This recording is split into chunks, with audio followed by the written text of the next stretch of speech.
time that he's been here, he's not only allowed us to do one, but 2 missions each year. He's been very generous as far as allowing us the ability to bring in not just anybody, but the folks that we really think are the A-team, the speakers out there right now, and the priests. No pressure whatsoever. So,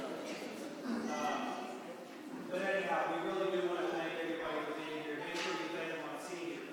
The other thing is time. We started talking to Father Longenecker, about a year and a half ago, maybe, in order to be able to get him booked for now. So, we are always working towards whoever's coming up next. If there's anybody that you ever hear that you think would be great, send me an email. Because we want these missions to be, we want to have folks here that you would be interested in hearing and that can bring a solid message to the congregation. So, these are your missions. These are parish missions, and we want you to enjoy them.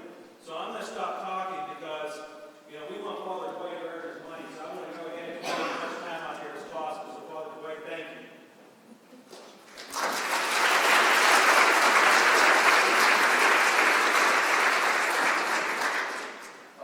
Anybody here? Is this on? I think it's on. No? Now? Not yet.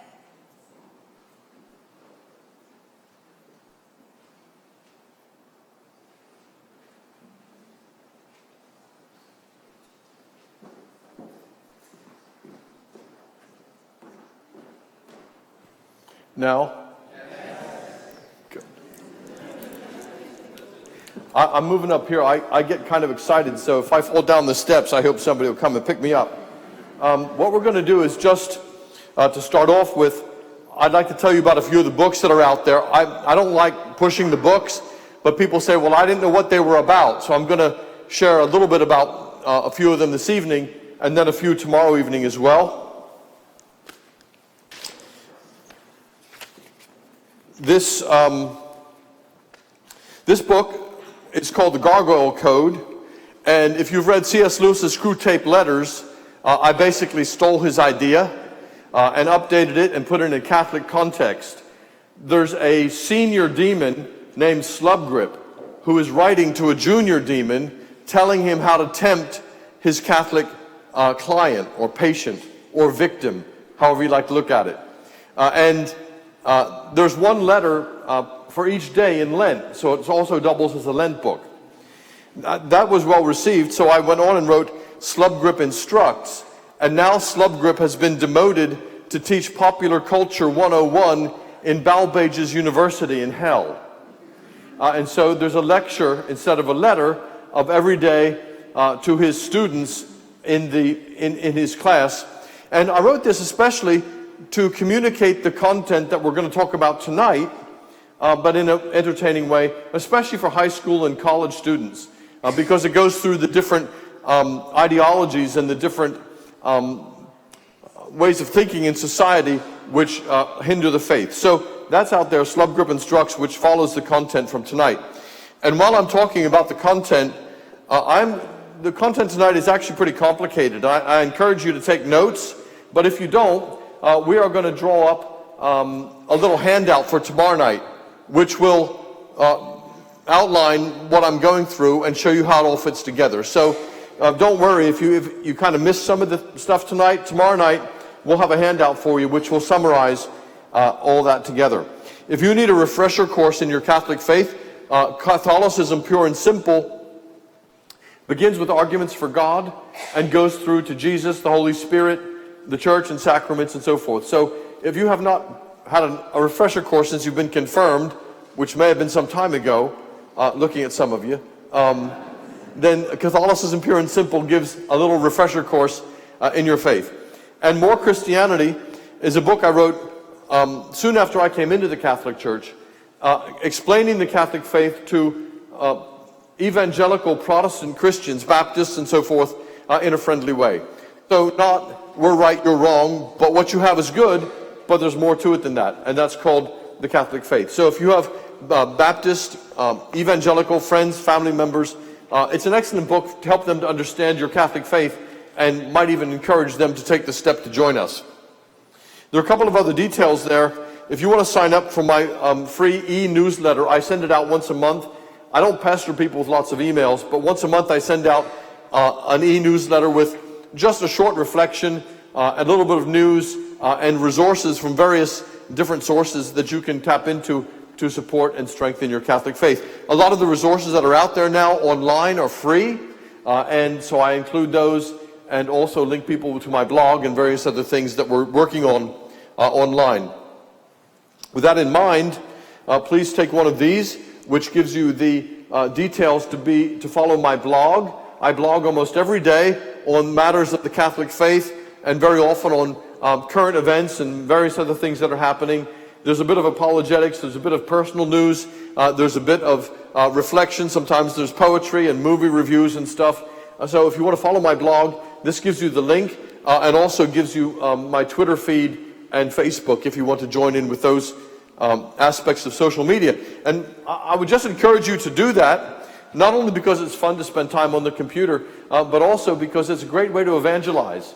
If you have friends or family members, you can just, if you like an article by me or anybody else, you can just click and share, and it goes out, and it's able to spread all over the world. And it's pretty amazing the capabilities we have now with social media to be able to deal with these things. And finally, I lead a pilgrimage every year, and this year's pilgrimage is actually a cruise from Rome to the Holy Land. So if you'd like more information about that, that's taking place in September. And by then, I feel sure that this flu scare will have passed away, and people will be going on cruises again, not have to be quarantined somewhere where you don't want to be. Although being quarantined in Rome would be all right with me. I love the city. Each evening, we're going to begin with just a short prayer. So let's, if you will, with me, just pray a decade of the Holy Rosary. And as we do, if you would ask God to pour His Holy Spirit on me so that I might share with you what I'm here to share, and that your hearts will be open to it. A simple decade, beginning with the Our Father and finishing with the Glory Be. Our Father, who art in heaven, hallowed be thy name. Thy kingdom come, thy will be done, on earth as it is in heaven.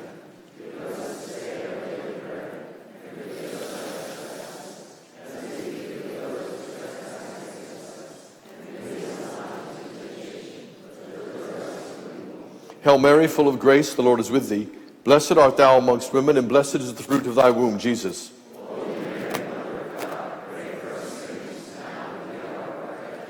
Hail Mary, full of grace, the Lord is with thee. Blessed art thou amongst women, and blessed is the fruit of thy womb, Jesus.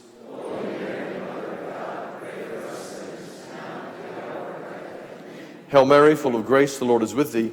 Blessed art thou amongst women, and blessed is the fruit of thy womb, Jesus.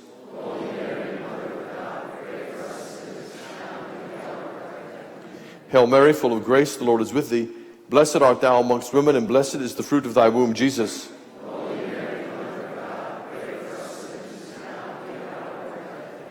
Hail Mary, full of grace, the Lord is with thee.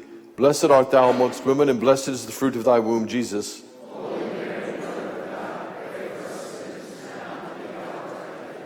Hail Mary, full of grace, the Lord is with thee. Blessed art thou amongst women, and blessed is the fruit of thy womb, Jesus.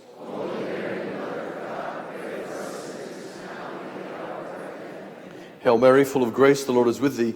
Blessed art thou amongst women, and blessed is the fruit of thy womb, Jesus.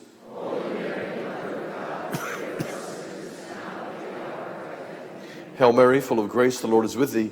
Blessed art thou amongst women, and blessed is the fruit of thy womb, Jesus.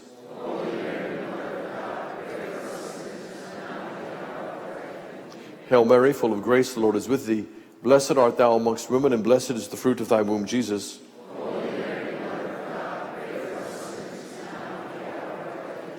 Hail Mary, full of grace, the Lord is with thee. Blessed art thou amongst women, and blessed is the fruit of thy womb, Jesus.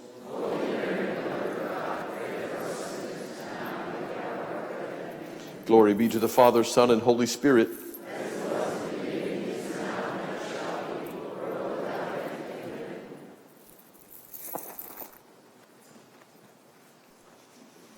Well, thank you for coming and joining us this evening.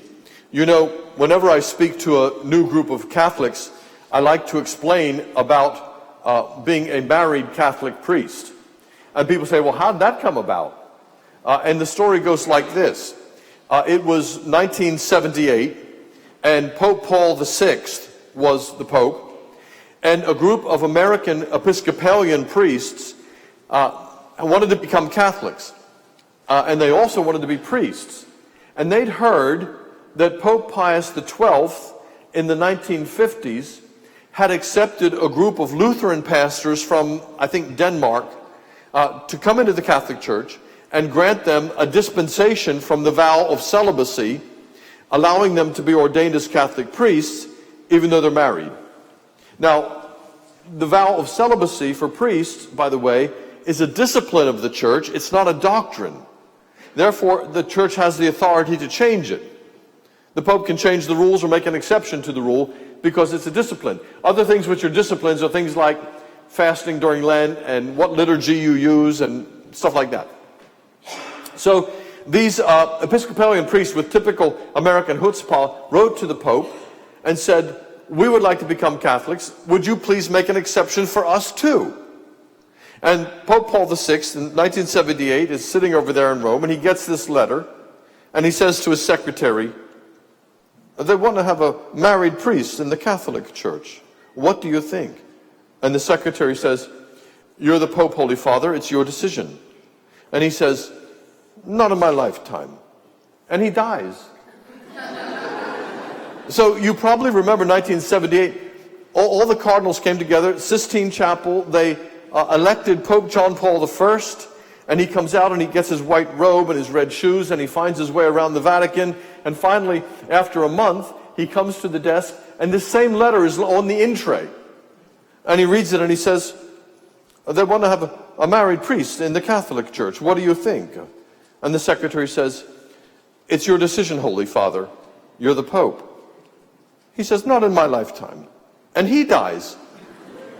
So you probably remember 1978 was the year of 3 popes, right? John Paul was on the throne for just 30 days, a month. So all the cardinals come back to Rome, Sistine Chapel, white smoke, black smoke, and they're locked in there for another conclave. And they elect Pope John Paul II, who comes out on the balcony from Poland, "Do not be afraid." And he finds his way around the Vatican in white robe and red shoes and finally gets to... The same letter is still on the top of the in tray. And so he reads it and he says, "They want to have married priests in the Catholic Church. What do you think?" And the secretary says, "I think you should say yes, Holy Father." Well, that's not really how it happened. But that is when it happened. And John Paul II did receive a letter from a group of American Episcopalian priests. And he said, "Be generous to these men. Be generous to these men." And so the system was set up whereby a former Anglican, Episcopalian, and then it was extended to Lutherans, if they came into the Catholic Church and they were married, their bishop could, on a case-by-case basis, apply to Rome for a dispensation from the vow of celibacy so that they can be ordained as priests. And so this was the process put in place for me and for probably now about 500 of us around the world. Because after it was pioneered here in the U.S., in England, about 20 years later, the permission was extended to England and then to all English-speaking countries and further around the world. So this has been a great gift, and one is humbled by the exception that was made. And I always like to say that I'm not here to campaign for married priests. That's above my pay grade. And also always give respect and honor to the vast number of our Catholic priests who are good men, who work hard, and who accept the discipline of celibacy.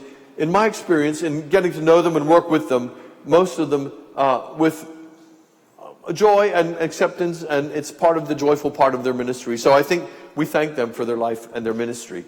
And I thank the Church that this exception was made for me and for a few other men, and it's a great joy, therefore, to serve and a great answer to prayer. You know, in this journey that I've had from evangelicalism to Anglicanism and then the Catholic Church, I was reflecting on this, connecting with the homily I preached this morning at Mass, and the idea of there being an ordinary world and going on the quest or the great adventure. One of the great blessings I had as being brought up in an evangelical Protestant church is that the idea that you could go on an adventure of faith, that you could launch out and the Lord would provide for you, was part of the air we breathed. It was part of our whole culture as evangelical Protestant Christians. That this wasn't just for the saints and for the great heroes, but it was for everybody. So I can remember, for instance, as a senior in high school, we had a missionary who visited in our home whose mission was to smuggle Bibles into Eastern Europe.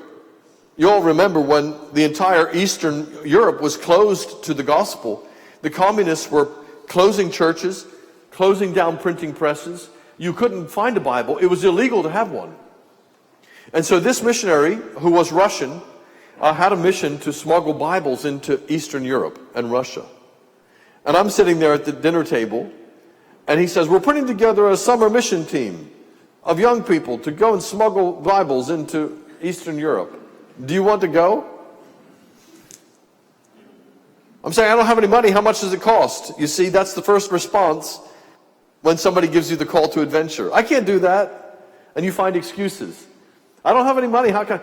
The Lord will provide, he says. Okay, I'll apply. I got accepted.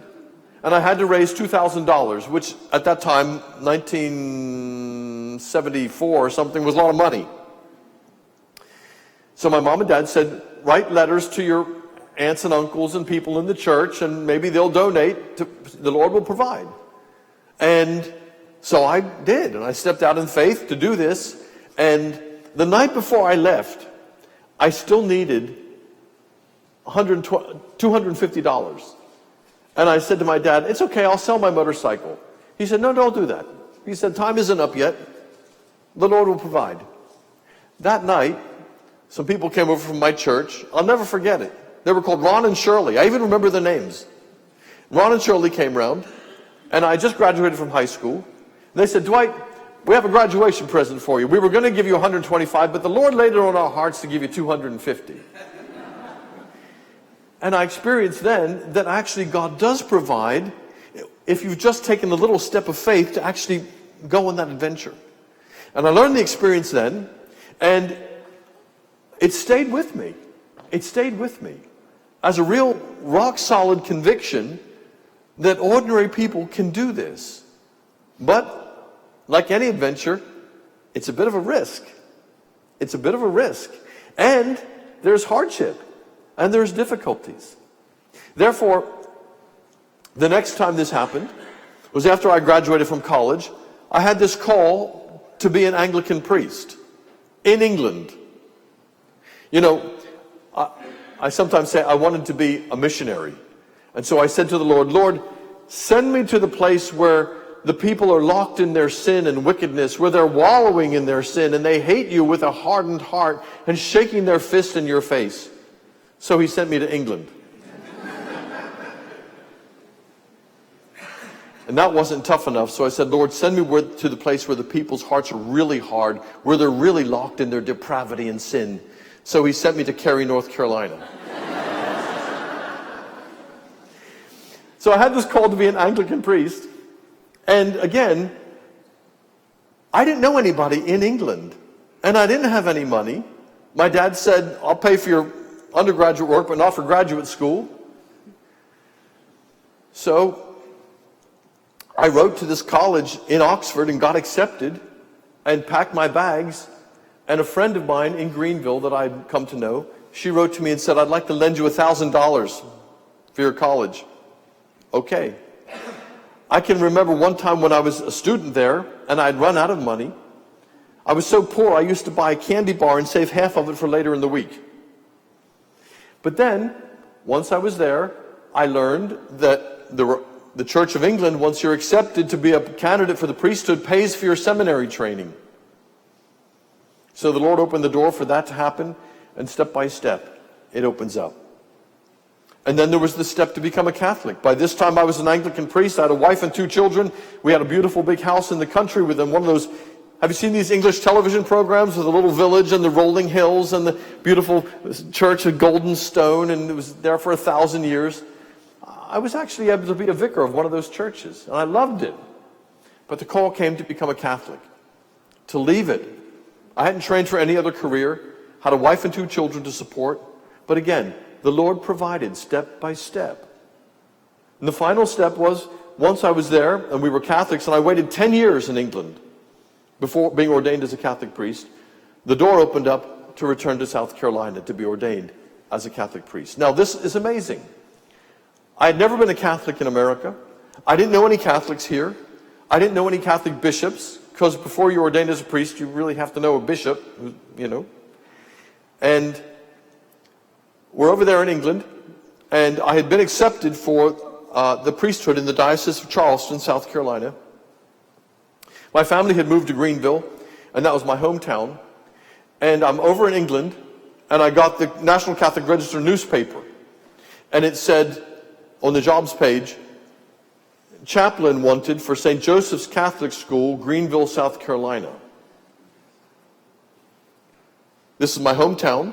I'd already been accepted as a candidate in that diocese. So I wrote to the headmaster and I said, I would like to apply for the job of chaplain in your school, but I need to let you know that I'm married, I'm not a priest, and I live in England. And he said, that sounds interesting. Why don't you come over and do 3 months as a lay chaplain, and we'll see if it works. And by this time, the application went through to Rome for dispensation from celibacy, and everything clicked together for ordination in this country. So, I'm telling you these things, not because I'm great, but because God has done great things, and will actually honor anyone who steps out from their ordinary world to try to follow in faith. I would like to share the rest of the evening now with you on some of the things which keep us from doing that. Some of the things in our American society which hold us back. And the way I like to explain this is to say that all of us live within a culture. We live within, have a philosophy of life which we kind of soak up just from the air that we breathe. It's the culture we live in. And by culture, I don't mean Shakespeare plays and opera and all that stuff. I mean the whole world that we live in, and it comes to us through the internet, through advertising, through the media, through radio, in all these different ways it comes at us, and we soak it up and we take it for granted. That's what I mean by culture. The popular culture all around us, which actually belongs to Satan. It belongs to the Lord of this world. Okay? We have to remember as Catholics, we're in enemy territory. Okay? And therefore, the media that comes at us, the education that comes at us, the state education, the internet, the advertising, the culture is bombarding us all the time with images and messages which are not God's messages. Some of them might seem very harmless, and a lot of them are fairly harmless, but they're all part of a big package which belongs to Satan and this realm, which we call the world. And we are not of this world. We're of the Lord's kingdom. And if we can begin to see these things as for what they are, we can begin to be a bit more aware of them, encounter them in our own lives, which I'll talk about tomorrow night. So where do we get our beliefs from? All of us have beliefs. We get them from our family. We get them from our education. We get them from the church. We get them from our friends. And we get them from the surrounding media. And very often, these messages and these beliefs they clash with our Catholic faith. So I'd like to go through with you 12 different isms. I call this the attack of the isms. Okay? And these 12 different isms are different ways of thinking which are in our society, which infect us and affect us. They affect our behaviors, they affect our attitudes, and they infect our minds with lies that are out there. And therefore, if we can understand these and understand these ways of thinking and acting, we will be able to have the courage and the insight and the vision to be able to step out and live a life of faith, which is much more victorious and much more in keeping with what the Lord has for us, and the Lord has for us in his wisdom. So I hope you'll go with me. These are the 12 isms that I'm going to share this evening, and then we'll have a handout for you tomorrow night to help you to refresh your memory and summarize this for you.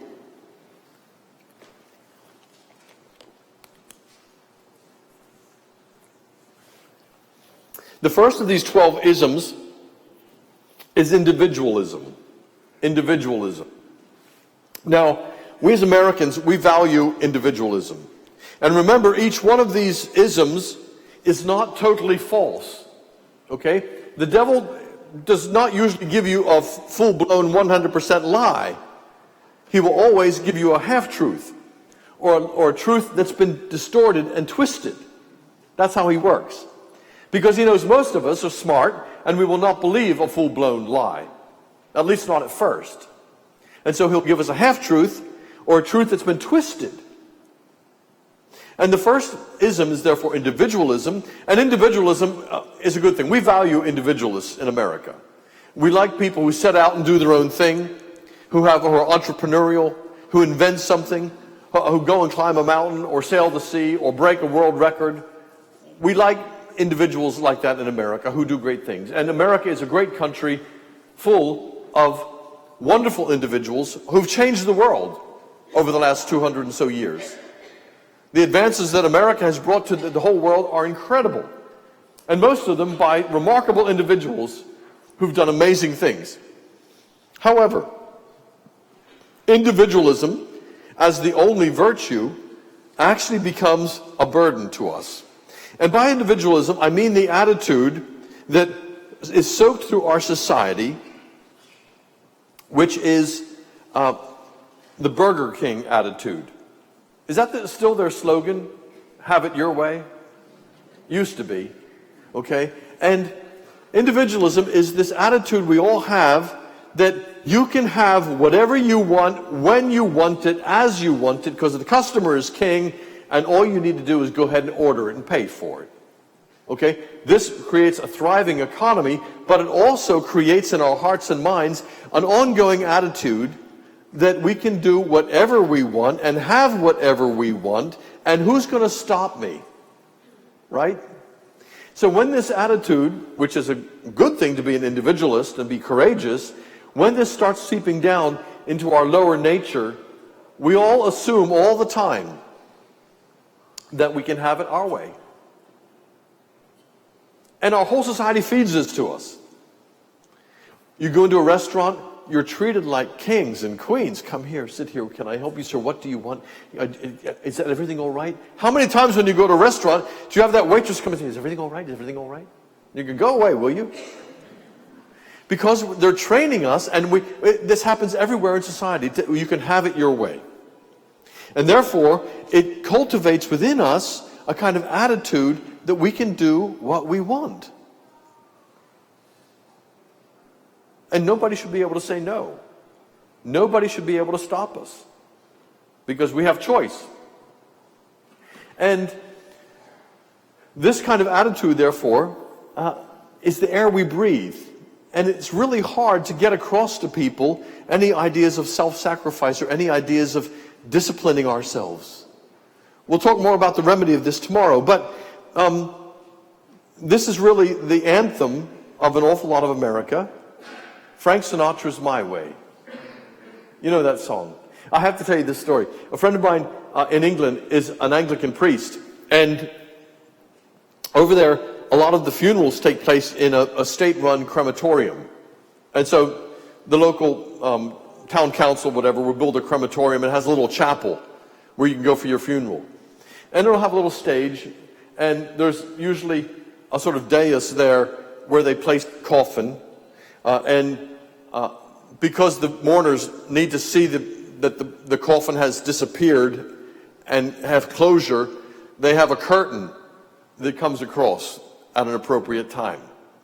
And the minister who's leading the funeral will stand at a little podium, and he's got a button right there to push to make the curtain go across. Now, my friend tells me that in England, an awful lot of people having their funerals in the state crematorium are at best nominal Christians. Well, you can, if you're having a funeral at this crematorium, you can choose some music, recorded music. And guess what the most popular song for crematoria funerals are in England? Any guesses?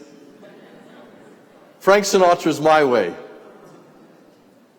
And so my friend says, I stand there, and the family have asked for My Way, so I'm letting them have My Way. It's okay. They're singing, and Frank Sinatra is singing, I had it all, na na na na, I had it my way. And my friend says, I wait until the line when he sings about the final curtain, and then I push the button. So Frank Sinatra's My Way is the anthem of individualism, okay? And this is not actually the Christian way. It's not. The second of the 12 isms is sentimentalism. Sentimentalism is basically making our decisions only on our feelings. Now, there's nothing wrong with feelings and emotions. But if we use only our feelings to make our decisions, our moral decisions, we get into trouble. Let me give you an example. A teenage girl tells her family that she's going to have a baby. And so there's a little crisis, okay? And they decide they're going to take her to the abortion clinic and solve the problem. And the grandmother and the mother say, oh, it's so, that baby would just ruin Sally's life. We really need to do something good for Sally. Okay? This is sentimentalism. Okay? Sentimentalism, making the decision. Okay? Let's take another example. Two guys say they want to get married. Okay? Because the state says that same-sex marriage is legal now. And they're going to have a wedding. And you're invited to the wedding. Do you go? An awful lot of people will respond and say, but you know, Randy and Andy are such nice guys. I don't want to hurt their feelings. Okay, this is an example of sentimentalism. Tough to make a decision that might hurt somebody's feelings, but if you're only making a decision based on your feelings, you're going to get into trouble. Now, the curious thing about sentimentalism is that it always begins with nice feelings. Oh, poor Sally. Oh, Randy and Andy are such nice guys. We don't hurt their feelings. Okay, these are nice sentimental feelings. Feelings of kindness, feelings of tenderness, feelings of sweetness toward other people. And that's nice. But you know what? There are other kinds of feelings too. Anger, rage, fury. These are emotions too. These are also feelings. And mark my words, the sentimentalism that begins with tenderness ends in rage. It begins in tenderness, but it ends in rage. You see some of the riots going on around our country. You see some of the anger that's boiling up in our country. You see some of the attacks that are going on in our country. All of that is sentimentalism, but it's the ugly face of sentimentalism. And you try talking to some of those people who are very, very angry. They are not rational. They are not rational. They cannot reason with you because their emotions, their sentiment has taken over. But you know, if somebody has a sentiment of sweetness about a particular decision, let's say the decision about Randy and Andy or Sally who has an unexpected pregnancy, try reasoning with those people about their sentimentalism. They won't reason with you either. Okay? Because sentimentalism has taken over their lives. There's no other source of truth in their lives. So this form of relativism is called sentimentalism. Making your decision only on your emotions. And it's everywhere. It's everywhere in our society. And it's also infected our decisions as Catholics. An awful lot of Catholics I talk to, when faced with big moral decisions and big moral problems in their life, will give me the sentimental line straight away. Maybe it's the issue of a parishioner who has their marriage is broken down and they want to get remarried without having a decree of nullity first. Oh, how can you be so legalistic and so harsh towards them? You know, they're such nice people. They have suffered so much. It's really hard to counter that kind of sentimentalism and say, well, yes, I understand, but. And so this sentimentalism is sweeping through our society, and it affects us as Catholics, and it weakens us. It weakens our faith. Because our faith is more than just emotion. The third ism is called indifferentism. Indifferentism is basically the idea that any religion is as good as any other. Maybe you saw that poster. We're all climbing the same mountain. We're just on different paths. Okay? Indifferentism treats all religions as equivalent, treats all religions as much the same, and it's a matter of choice. It's a matter of choice. Brothers and sisters, all religions are not the same, and all religions are not equal. Some are better than others. Some are better than others. Let's take an extreme example. Let's say there's a pagan culture which sacrifices human beings to their sun god. That's a religion. That is not a superior religion, okay? That is an inferior religion. You see, there are ways of analyzing different religions to see which are more true, which are more beautiful, which are better. And indifferentism basically says, well, any religion you go to is just about equal, you just choose what you want. You can see that all the isms interact with each other. Although I'm breaking them up into 12 different isms, they all sort of work together. I'll give you an example. Mom and dad bring their family up as Catholics. They go to Mass every week. And then their children grow up, and the children decide that they marry a Presbyterian. And so they go to the Presbyterian church. And you say, why don't your children come to the Catholic Church anymore? Oh, Father, they really love the youth group over at the Presbyterian church. And she's Presbyterian. We don't really want to rock the boat. There's sentimentalism. Okay?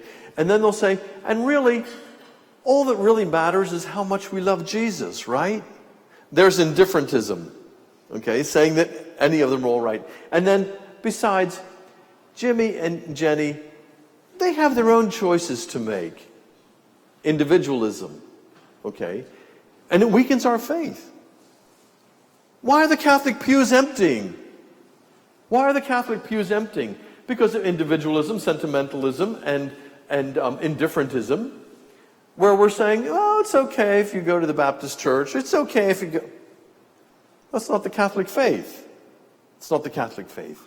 And it's not actually okay. And we need to be able to stand up. But if we're weighted down by these isms, you can see my point, it weakens our Catholicism. It doesn't mean that we have to turn around and be nasty and judgmental, but we can still stand up for the truth. There are 3 more isms I'd like to share with you. Materialism. Now, I don't mean by materialism just going to the mall to shop until you drop. I mean a philosophy of life that says this physical world is all you get. Materialism. This material world is all you get. There is no heaven, there is no hell, there's no angels and demons, there's none of that invisible stuff. It's just what you see is what you get. What you can feel and sense and see and touch, that's all there is. Get over it. Okay? Materialism is a form, obviously, of atheism. Okay? There are very few Americans who will stand up and say, well, I'm an atheist. But there are an awful lot of Americans who behave like they are. Okay? I'll tell you a secret. There are very few Catholics who will stand up and say, I'm an atheist. But there are an awful lot of Catholics who behave like they are. Okay? Because they live lives that are totally materialistic. Never thinking about the other world, never thinking about heaven and hell, never thinking about angels and demons, never thinking about the afterlife, never thinking about the miracles of the Eucharist, never thinking about the lives of the saints. Instead, only concerned with this life. Now, the symptom is they're very acquisitive. They have lots of stuff. That's just a symptom of materialism. The philosophy of materialism is saying that's all that really matters. your material pleasures, the material world. And this is a form of atheism. Going along with materialism is the philosophy of utilitarianism. This is the fifth one. Utilitarianism. I'm going to give this all to you in a handout tomorrow night, so don't worry if you're getting a bit buzzed by all these isms. Utilitarianism is making a decision based only on what is practical. Okay? We're Americans. We like our stuff to work. I want my iPhone to work. I want my car to work. I want my GPS to work. Don't you love GPS? Do you remember when there used to be things called maps? And you kept them in your glove compartment? You know, and you'd be on vacation with your mom and dad, and he'd open it up, and it's like, okay, looks like we're here. And she says, Jim, you're lost again. Why don't you ask for directions? I know where I am. And then after you got the map out, you had to try to figure out how to fold it up again. So we love GPS. We want all that to work.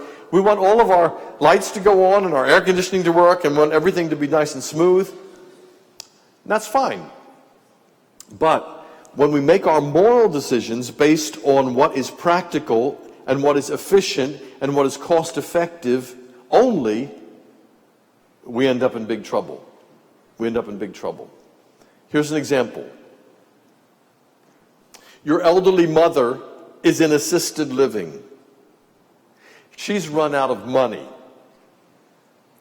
And she also suffers from extreme dementia. So she doesn't seem to really be with it. And the doctor says to you, you know, your mother is at the end of her life. And so that she doesn't experience any more pain, I'm going to put this medicine here by her bedside table. And just mix that, if you want to, you can mix that into her tea before she goes to bed. And then she won't wake up tomorrow. She'll just go to sleep peacefully. That's utilitarianism.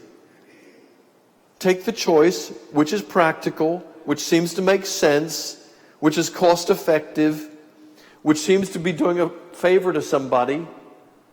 What do they say? We wouldn't even treat our dog that way. Right? This actually happened to my wife. And it must have been 20 years ago now, when her grandmother was dying in England. That's exactly what the doctor said to my mother-in-law, my wife's mother. That's exactly what he said. Just give her this medicine. I can't do it, but if you want to give her this medicine, it'll take all her pain away. So my mother-in-law gets on the phone to my wife, and you would love my wife, she's a very practical person, and says, the doctor told me I should do this. What do you think? My wife's a nurse. What do you think? And my wife says, oh, Mom, she says, you don't want to kill your own mother. You'd never live with that. Yes. Because that's exactly what was going on. The doctor was telling my mother-in-law to kill her mother. If you think this isn't going to happen in America, you better wake up. It's already happening. It's already happening. This is utilitarianism. Making a choice only based on the economics and the practicality and what seems to be a good and easy solution. This is why we kill millions of babies before they're born. It seems like an easy solution. And you know what? It's all through America, and it's all through our church too. Not just Catholics. Christians of all sorts make these decisions based on utilitarianism. The sixth one is called Pelagianism. Boy, I have to hurry up. Pelagianism is a theological term basically for a religion of good works. A religion of good works. If you go out into the street and ask 10 people, how do you get to heaven? 8 or 9 will say, by being a good person. How do you get to heaven? By being a good person. No. You get to heaven by having faith in the saving work of our Lord Jesus Christ on the cross and resurrection, and by having faith in Him and being plunged into that action through baptism and the sacramental life of grace. That's how you get to heaven. And the good works that you do are a result of God's work in your life. They're the symptom of what God has done in your life to transform you into a different kind of person. Pelagianism is the belief that by working hard enough, you can make your way into heaven. Are you kidding me? Have you ever tried to be good? Raise your hand if you've tried to be good. Keep your hand up if you succeeded. Okay? You see? We can't be good enough. We can't be good enough without God's grace. But Pelagianism is the belief that you can. And it's all through America. Everybody trying to be good enough. Trying to be good, respectable, nice people. Okay? Which is fine, but it ain't going to get you into heaven. And Pelagianism is linked in with materialism and utilitarianism. Why? Because they're not trusting in divine grace and in the supernatural. They're trusting in just the physical world of doing good. Okay. This earthbound mentality of materialism, Pelagianism, good works, and utilitarianism, but just making an economic choice or a practical choice, is all through our society. And you know what? This is another reason why the churches are emptying.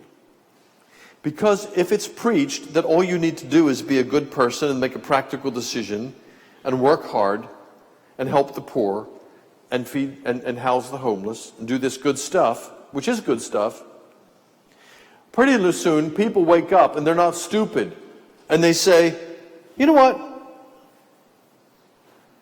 I can be a good person without going to church every week. I can work at the soup kitchen or help with the homeless or do a sponsored run or get involved with saving the environment and do good stuff and recycle and whatever. I can do. Why would I want to get up early on a Sunday morning and go to church? Except in this parish where you can go at 7 and 8:30 and 9:30 and 10:30 and 12:30 and 6. But you see my point. This is one of the reason the pews are emptying, not just in the Catholic Church, but in many, many churches across America, is because people are they're thinking it through. Talk to some young people sometime who've left the faith. What will they say to you? I guarantee you they will say, I can be a good person without going to church, right? How many of you have heard that? Okay. Yeah, you can be a good person, but you can't be a Christian. Okay, because to be a Christian means to be baptized and be part of the body of Christ. We're going to move on. There's 3 more. The next one is called sectarianism. Sectarianism. Where I get together with my own little religious group and we're better than everybody else. Okay? This happens in the Catholic Church in different ways. Some of them are ultra-traditionalists. We're going to get together. We've got the proper Mass. We do it all in Latin. Our women wear those head coverings. We sing Gregorian chant. Our priest wears the right kind of vestments. We're going to be our little group within the Catholic Church. And then there's some on the other end of the extreme who are progressives, who are saying, we've got it all right. We're the Catholics who are really in the spirit of Vatican II. And we're the ones who are seeking to change the world. You know, whenever you form a little group of your own, a little holy huddle, no matter what it is, whether it's Catholic or Protestant or whatever, you're breaking yourself off from everybody else. It's self-righteous. And it becomes harsh in the end because you start blaming all those other people out there because they're not in your little group. Along with sectarianism goes elitism. Elitism. Me and my gang are better because, for any kind of reason. Racism is a subdivision of this. But elitism is basically, we're better than other people because maybe we have more money, or we belong to the best country club, or we have a certain level of awareness and education, or we are of a particular nation and tribe. We're better than everybody else. That's elitism, putting ourselves above other people and separating ourselves off from others. Racism is a subdivision of this. Oh, it's those people over there. They're the problem. One of the things that goes along with elitism and sectarianism eventually is blaming other people. Okay, whenever you hear other people say, oh, it's those people are the problem. It's the blacks, it's the whites, it's the Democrats, it's the Republicans, it's the rich people, it's the poor people, it's the Mexicans, it's the Vietnamese, it's whoever. Whenever you hear that blame going on, watch out. It's dangerous and it destroys any sense of unity. The ninth one is like that, and it's nationalism. Now, patriotism, I'm going to step on a few toes here. Patriotism is a virtue. Don't get me wrong. It's a good thing to love your country. Okay? It's a good thing to stand up for your country and fight for your country if need be. To love your homeland is a good and Christian virtue. However, remember, all of these things are half-truths and truths twisted. Nationalism is putting the love of country above everything else. My country, right or wrong? No. Okay? No. It is possible and it is good to be able to criticize your country and to criticize your leaders. That makes for a healthy society. And the kind of nationalism which rallies around and gets not just patriotic, but becomes hysterical in its love of country, is very dangerous. It's very dangerous. And it can grow up on the right wing or the left wing.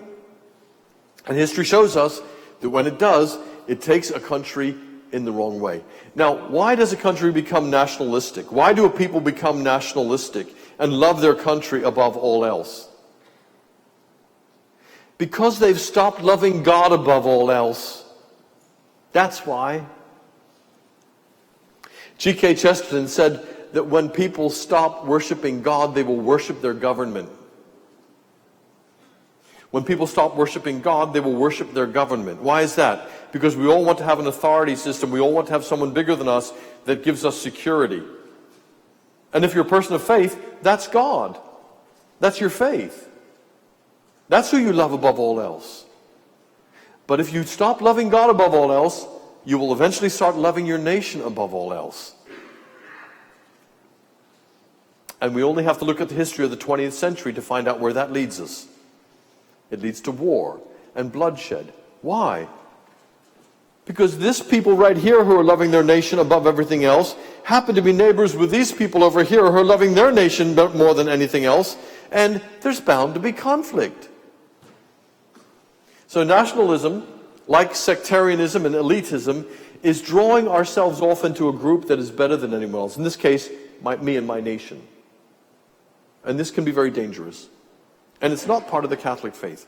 Tomorrow we're going to address these things and say, okay, those are the negatives, Father, what are the positives? And we're going to share the positives tomorrow night and show how the Holy Spirit can actually work through these things to be able to bring us into this adventure of faith I'm talking about.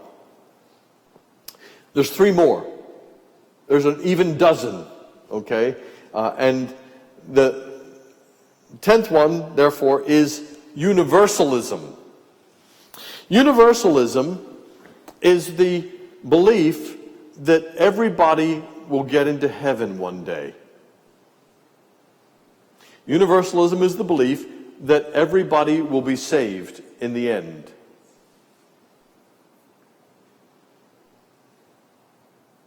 And it has its roots in sentimentalism, because people don't want to believe that anybody would ever go to hell. But think about it for a moment. Universalism says everybody is going to be saved. Isn't that just about the dumbest thing you can come up with? Because it contradicts common sense. It contradicts common sense. I'm interested to ask you a question. How many of you would say that in your life, at least once, you have met somebody who you were convinced was a thoroughly evil person? Anybody? Yeah, you see, a significant number of you have said, I believe I've met someone who was a thoroughly evil person. They might not have been a murderer or a rapist or a terrorist or anything like that. They might have just been a person who totally lived for themselves and was just a bitter, angry person who was destroying other people's lives. Okay? And there's lots of them around there. There's lots of them around. And you look at a person like that and you say, may God spare me from ever being a person like that. But this person seems to be irredeemable. I've known people, for instance, who hate God, and they say that they hate God. And they hate everything which is good and beautiful and true. I cannot believe that God would force them into heaven. C.S. Lewis is very good. He says, if God were to force everybody into heaven, he would be denying their free will. Furthermore, if they spent their whole life hating everything beautiful, good, and true, then for them to go to heaven, which is the summit of everything beautiful, good, and true, they wouldn't be happy there. They wouldn't be happy there. He's very clever. He actually comes back and says, maybe, in fact, everybody does go to the same place, but for those who have hated everything beautiful, good, and true, it's hell, but for those who have loved it, it's heaven. He's too smart for his own good. Okay? So our faith never contradicts common sense, but it often transcends common sense. Our faith never contradicts common sense, but it often transcends common sense. And here's what I mean. If you do know a person who you feel was totally evil, let's take a character like Stalin or Hitler, for instance. Does common sense say, oh, well, I think they're going to be in heaven too? No, common sense would say there needs to be a place of justice for people like that. However, that's common sense. But our faith transcends common sense because we can then go on and say, however, God could actually even be merciful to Stalin and Hitler. His mercy could reach to them too. So that our faith transcends common sense, but it doesn't contradict it. Universalism says that everybody will get to heaven one day, and this is also helping to empty our churches because people aren't dumb. They say, oh, everybody's going to make it. I'll just chill out and do what I want then. The 11th one is called progressivism. This is the idea that just because it's new, it's better. And that we're getting better and better every day. And therefore, the world is becoming a more and more wonderful place all the time. And in fact, there's a lot of evidence in our lifetime to show that this is true.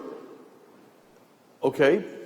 We have wonderful technology, but in addition to having iPhones and air conditioning and GPS and all this stuff, if you look at the statistics, we are making a lot of progress. Did you know, for instance, that globally, the level of higher education is going up? The level of serious diseases is going down? The level of death in childbirth going down? The level of death in infancy going down? The level of crime, violent crime, going down? The level of war going down? The number of people who have access to technology going up? The number of people who live in cruel and tyrannical regimes going down? The number of people living under democratic rule going up? The number of people who are starving to death in abject poverty going down? So in many ways, we're making a lot of progress in the physical material world. Sadly, there are some other statistics, like suicide, drug addiction, and alcoholism, which are going through the roof. Which means that we're making progress in the material world, but there's a spiritual ache in our hearts.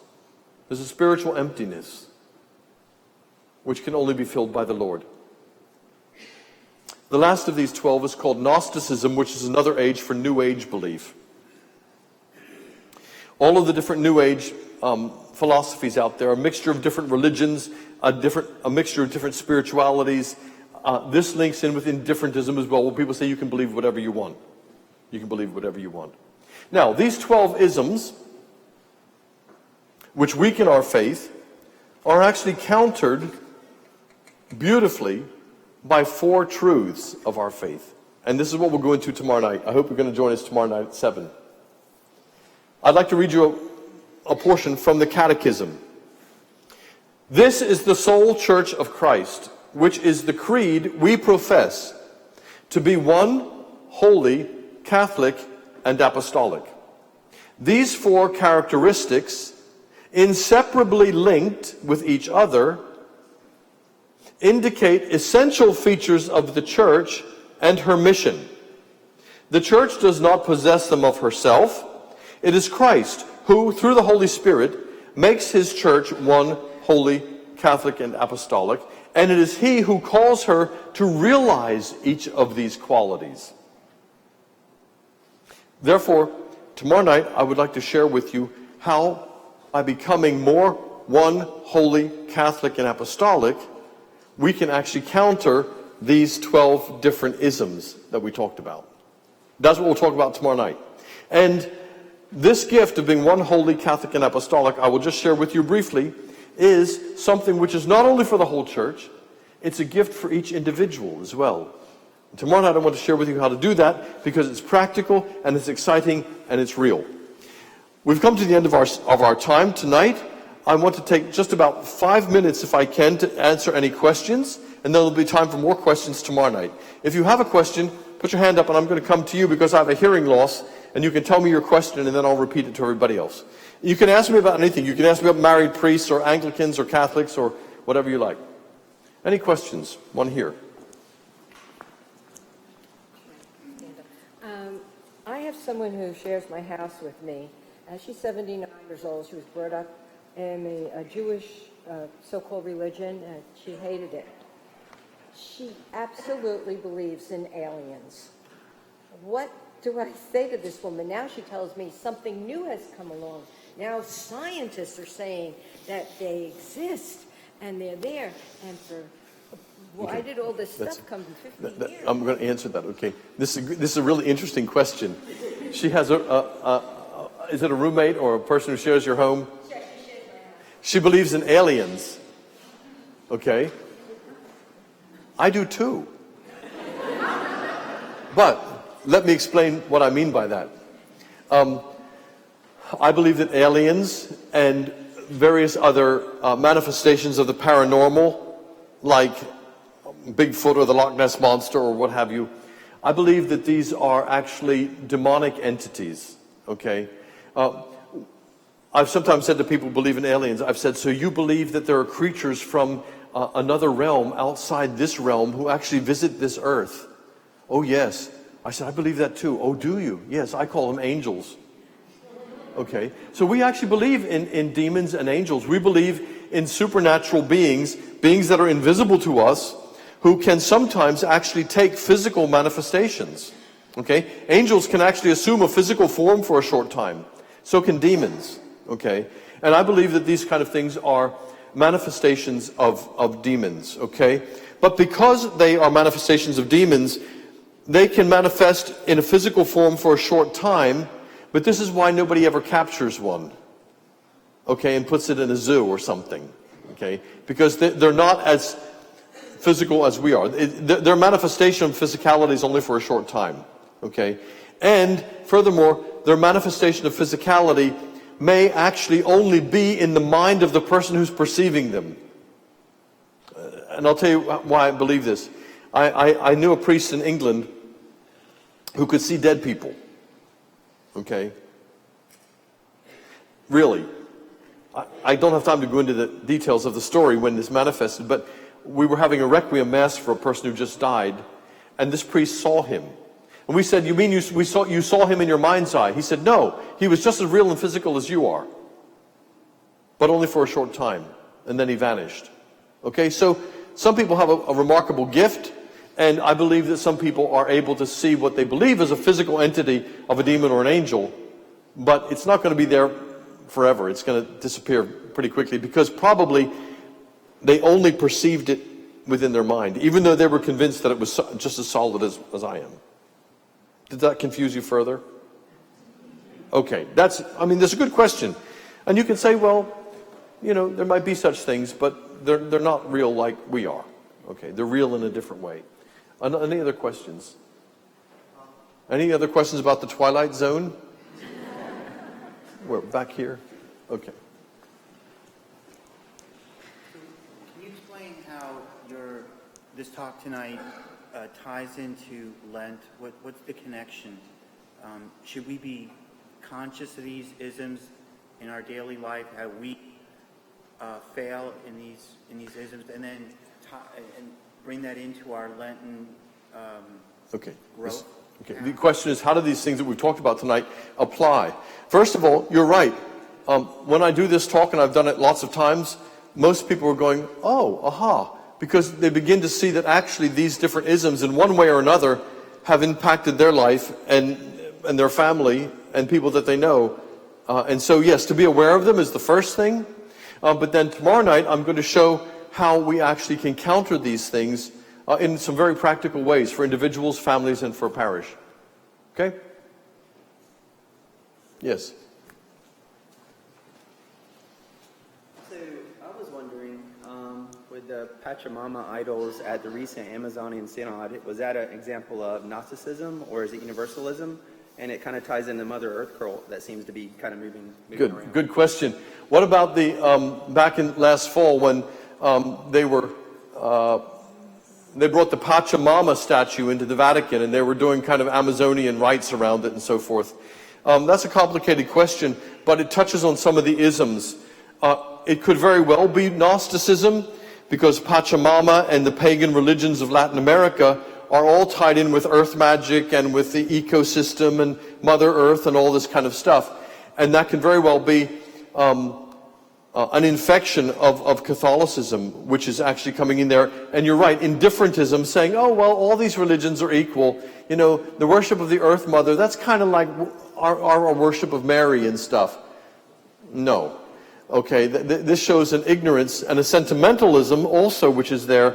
Oh, but these are such wonderful people, we should let them do what they want too.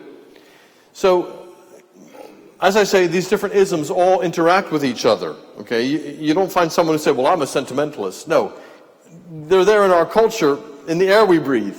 Okay, and we talk about them in 12 different isms because it helps us to understand them, but in fact, they're all jumbled around together in real situations, like Pachamama. But without going on too much longer, just to say, however, the Church has, in missionary situations, always struggled with the question of how much we adapt our Catholic faith to the culture of the people that we're actually ministering to. Okay? What are the boundaries between the proper veneration of the Blessed Virgin Mary, who is a kind of mother of us all, and the worship of Pachamama, which is a pagan goddess? You see, these are interesting questions which missionaries will confront. I can remember one missionary telling the story about how they went out to the jungle tribes in Papua New Guinea. And they were looking for connecting points between their Christian faith and the practices and customs of the native peoples. And one of the things which the native peoples did was they had big logs which they carved out, which they beat on as drums. And the guys would sit there and beat these drums in extravagant ways. And so the missionary said, this is terrific. This is like Christians ringing bells to gather people to church. And so they said, guys, get those drums out there, and before church, we want you to get out there and beat the drums and call all the people to worship. And the native people said, why would you have us do that? And the missionary said, what? What's the problem? They said, Father, when we used to beat the drums, we were summoning the demons from the jungle to come to our rites that we were practicing. Why would we want to do that now that we're Christians? Okay. So sometimes the missionaries will get it wrong because they don't fully understand the culture. And they're making a valiant effort to adapt Christianity to the culture, which is good, but it's a tricky business. I'm sorry we don't have questions, more time for questions. I'll be out there at the bookstall if you want to buy any books and want me to sign them and talk a bit further. And there's going to be a collection. Will that be?